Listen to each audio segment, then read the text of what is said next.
Now the next stage of this logo is to take these sort of blue arrow shapes that we can see here coming in from all sides, and you see they're still made up of the original rectangles. What we want to do is combine just this area that we can physically see into a new object, and then we can fill with red and green as we work our way around the outside. So as you can see, that can be quite intricate because we've got long rectangles. We can join these two together, but we also need to cut out where the black goes and leave just this blue area that you can see here, okay?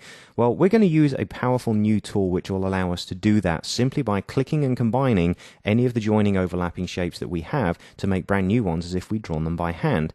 The tool is called the Shape Builder tool. It's brand spanking new in CS5. So what we'll do first is select all of our graphics because we need to have them highlighted to tell the Shape Builder which shapes we're going to start combining with. And come over into the Tools panel, and in the middle, over here, you'll see the Shape Builder tool, okay? One item only, very simple to use. All we need to do is if you hover over an area, you'll see it becomes somewhat selected and has a small plus sign with it that tells us that we're going to add this shape to something else, all right? Well, this is the cool part. If you click on one shape and drag into the next one, you'll see that it's showing up red. If we let go, it has now drawn those two into one single object, all right? Whilst that's still selected, we could just then click from this one and go into this one. We've now created a new shape, completely independent of everything else. Illustrator has constructed a brand new graphic that is this shape only, okay? Now it's filling it black by default, but we can change that very easily later on.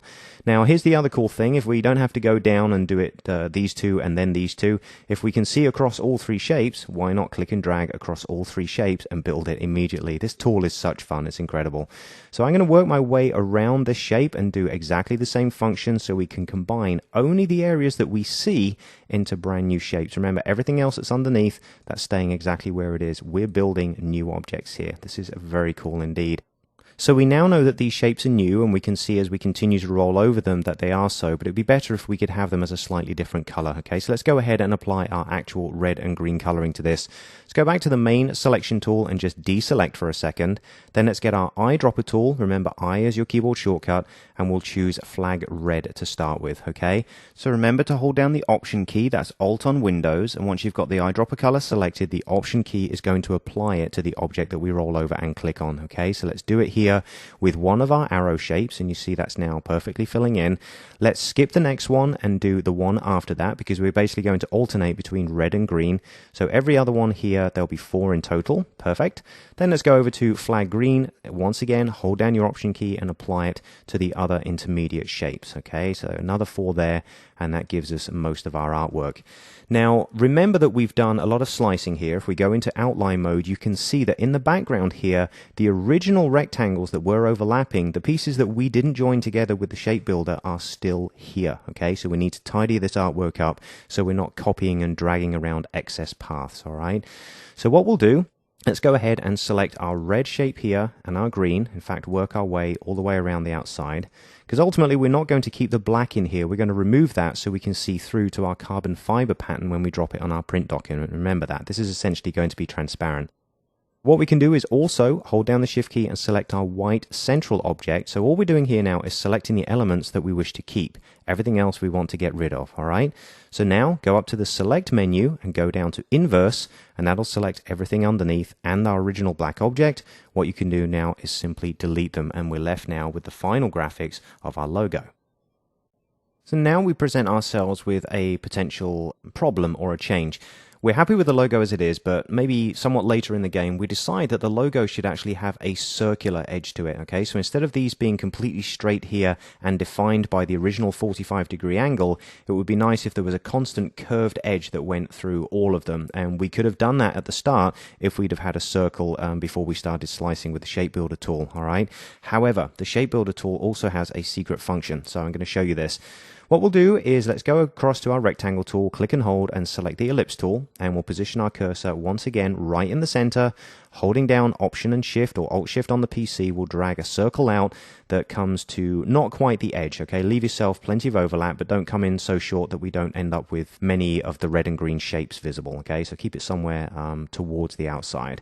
All right. Now, I'll also make sure it's filled with a different color, maybe dense black, so we can see it very independently of everything else. Now back to the Shape Builder tool. Over here in the Tools palette, we're going to select all, Command A or Control A on the PC, because again, you must select everything if you're going to use the Shape Builder tool on it. But this time, instead of using the plus, we're going to hold down the Option key or your Alt key on the PC. This will give us the minus tool, and what this essentially does is it's going to allow us to treat this circle like a cookie cutter, if you like, and trim off any of the excess shapes around the outside. This is absolutely cool.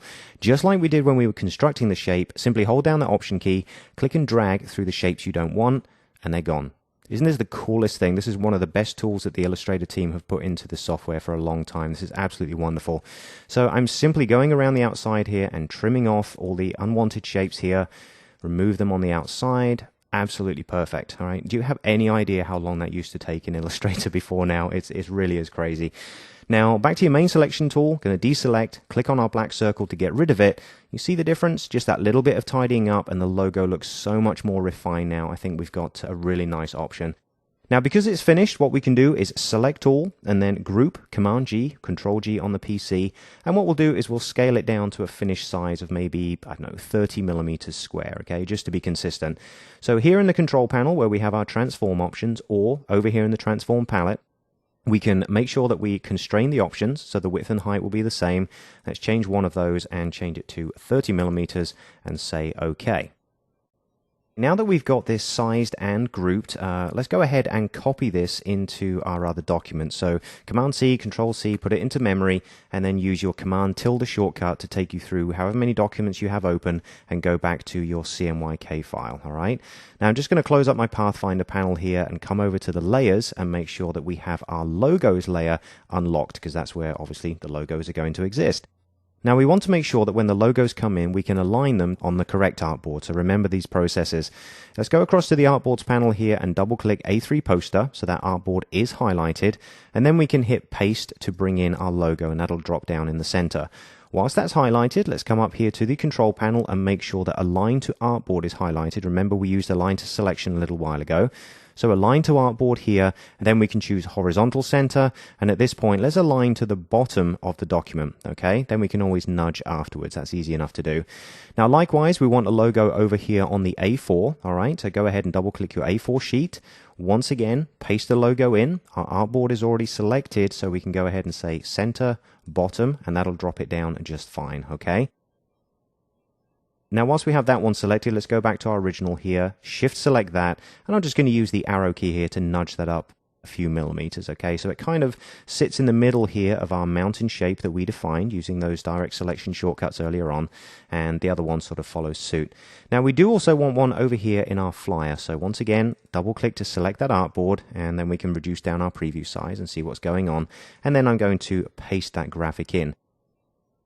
Now here's an instance where we could use our draw behind functionality again, all right? I'm just going to zoom in on that center.